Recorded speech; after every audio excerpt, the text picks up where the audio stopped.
So, ngayon, punta na tayo kay Victor pero madilim pa. Ay, actually maliwanag pa. Kaya si Victor ay hindi pa umiilaw. May shopping mall doon. Pasok muna tayo doon sa may shopping mall.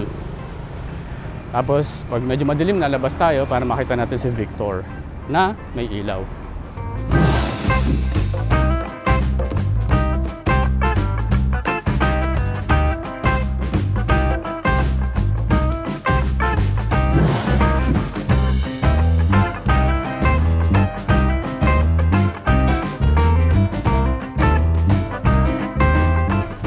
Ito, nilagyan na nila ito ng semento. Kasi last time na pumunta ko rito last year, hindi pa ito sementado.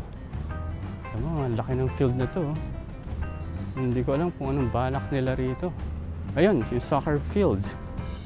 Medyo malayo lang. Kaya ba natin i-zoom? Tingnan natin. Yan yung soccer field.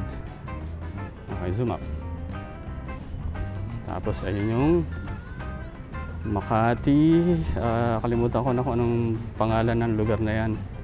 Bala ko rin puntahan yan next time. So ito si Blue Building at si Victor.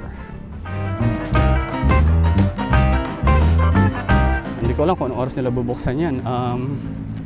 Right now mag-alas 6 pa lang ba? Hindi ko alam. Teka lang, check natin yung time.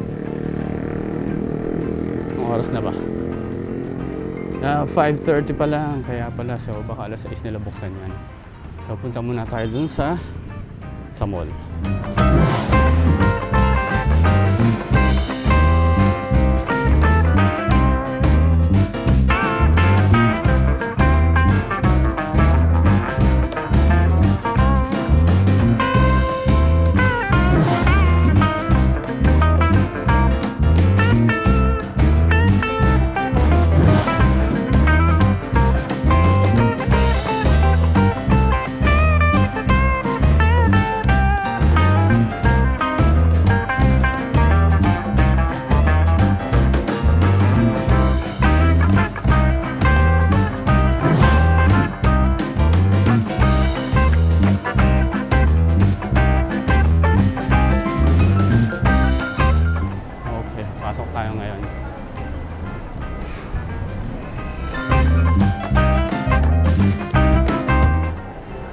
At nasa mall tayo.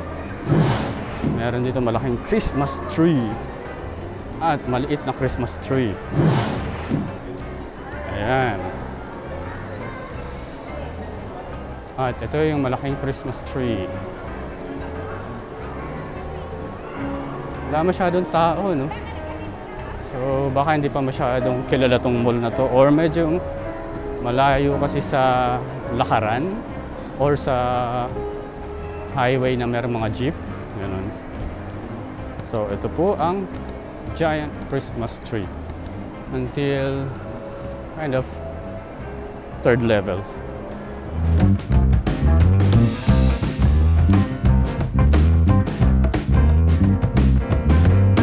So ngayon, alamin natin kung ano to, itong labas na to.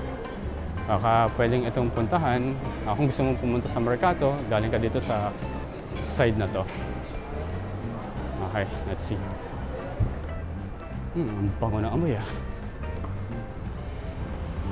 Eto. C5 nga ata to. O yata. Tapos dun sa papuntang kaliwa, yung Visitas. Tama. So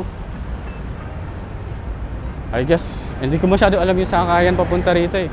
Pero alam ko kung galing kang Cubao, may sakayan ata para makadaan ka dito. Ito, tignan natin yung lugar. Ayan, mayroon isang malaking screen dito. Ayan, daming ilaw. Tawid tayo dun sa may kabila. Okay, stop mo natin yung video dito.